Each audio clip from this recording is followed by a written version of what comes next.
yesterday on Fox, they went mad about a story that came out about supposedly migrant children in detention at the border were gonna be given copies of a kid's book that Vice President Kamala Harris had written. So here is some coverage yesterday about that story.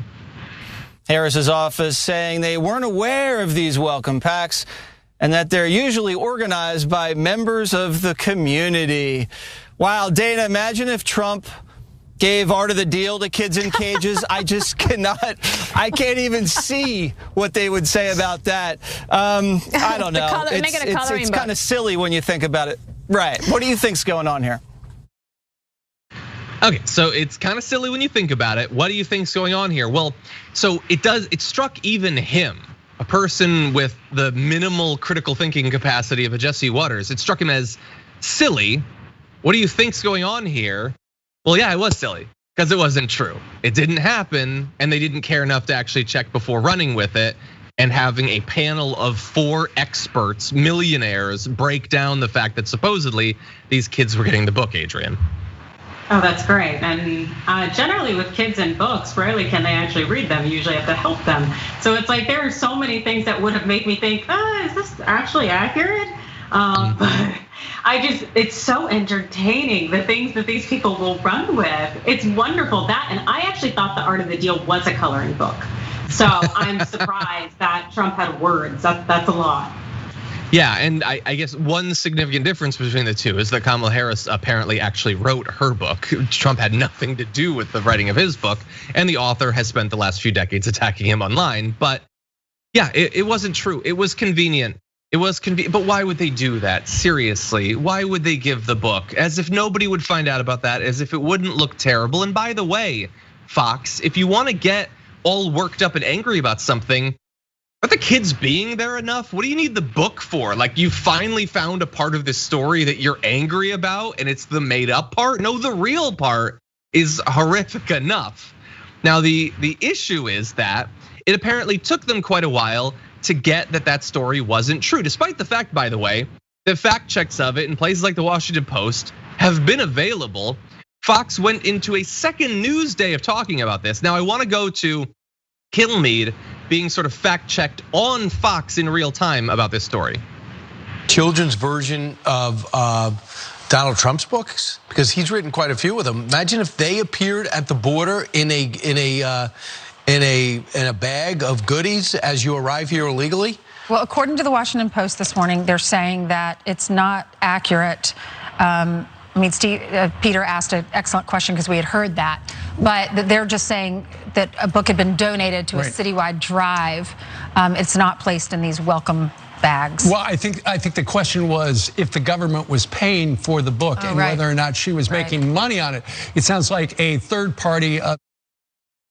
Okay, so that was the question. Well, it was a stupid question because the story wasn't true. So I don't care what your question was. It was all based on a fantasy. I don't know, how tall is the average orc? It has nothing to do with the real world. I don't care what your story was.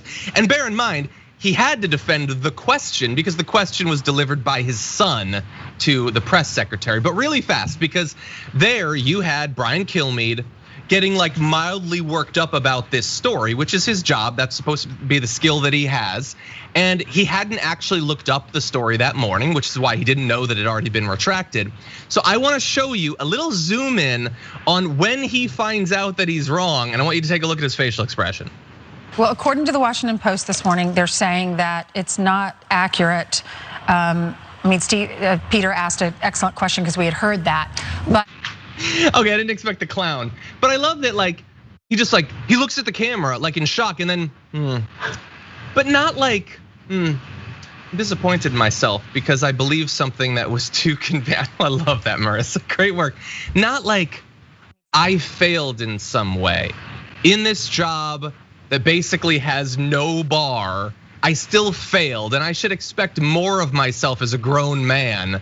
Nope, it's just how can I spin this so that I'm still right, Adrienne?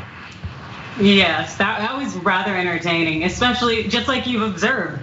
Like you'd think he'd exercise some common sense before he'd spend all this time railing off on some nonsense, or at least hedge his bets. Like say if this were the case then. Like, do something, but no, he just jumps full in. Oh yeah, he deserves everything.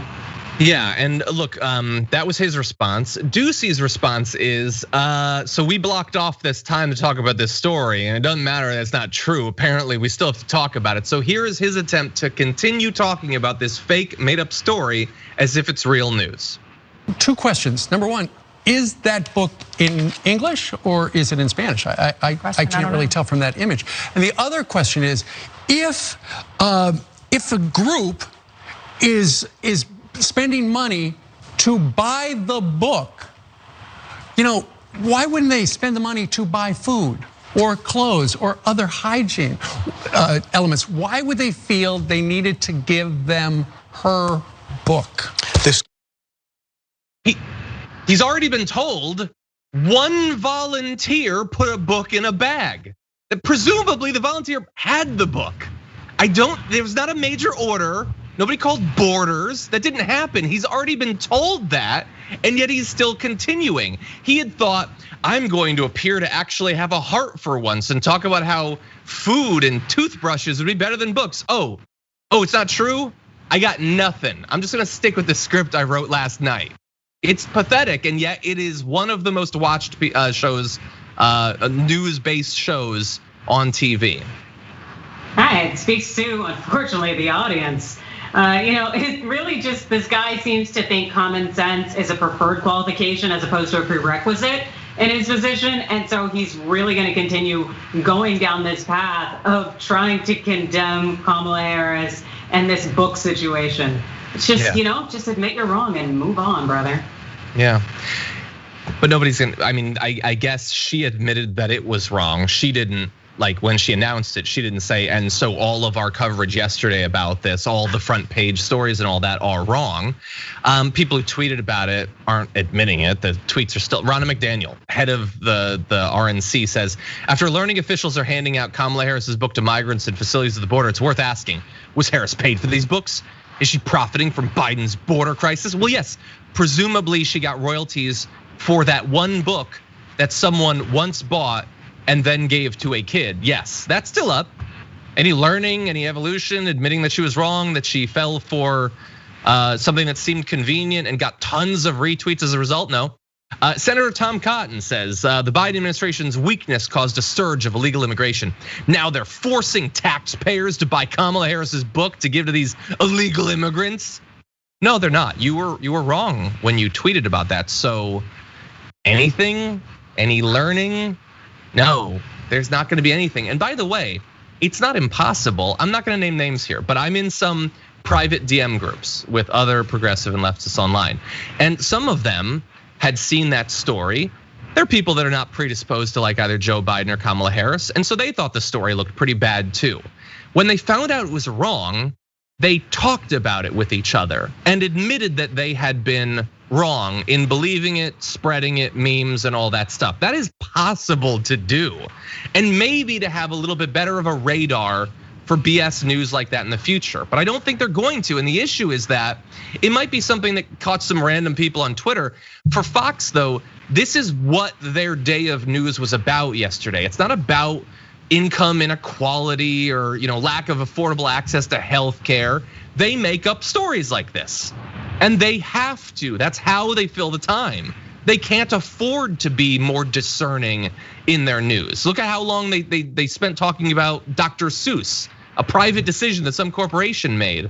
And so unfortunately, there's not going to be any learning from this. There's not gonna be any change from this. And millions of people are still gonna watch this stuff, come away with completely false ideas of what's going on in this country. And we just have to make democracy work despite that. Any final thoughts? Yeah, I just find it to be really interesting how people, assuming it was true, that they were condemning Kamala for getting money off of these books, yet we just came out of an administration where self-dealing was the norm and setting yourself up for kickbacks and making sure that, hey, you get paid in every potential opportunity was very much practice. Like where were these people then? Yeah, and by the way, if she was making tons of money from the government buying her book to give to migrants, if that was actually true, that would be a scandal that we'd talk about. People who talked about Ivanka and Trump and all of them making so much money, but they weren't interested in those things before. It's all wholly contingent. That's all it is.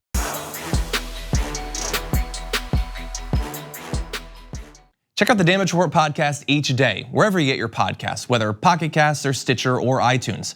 You can join me as I give you the news and stories you want, with a range of co-hosts and interview guests jumping in on the fun each day. Again, that's the Damage Report, wherever you get your podcasts. And if you get them at iTunes, don't forget to rate and review. Sometimes I'll read them live on the show.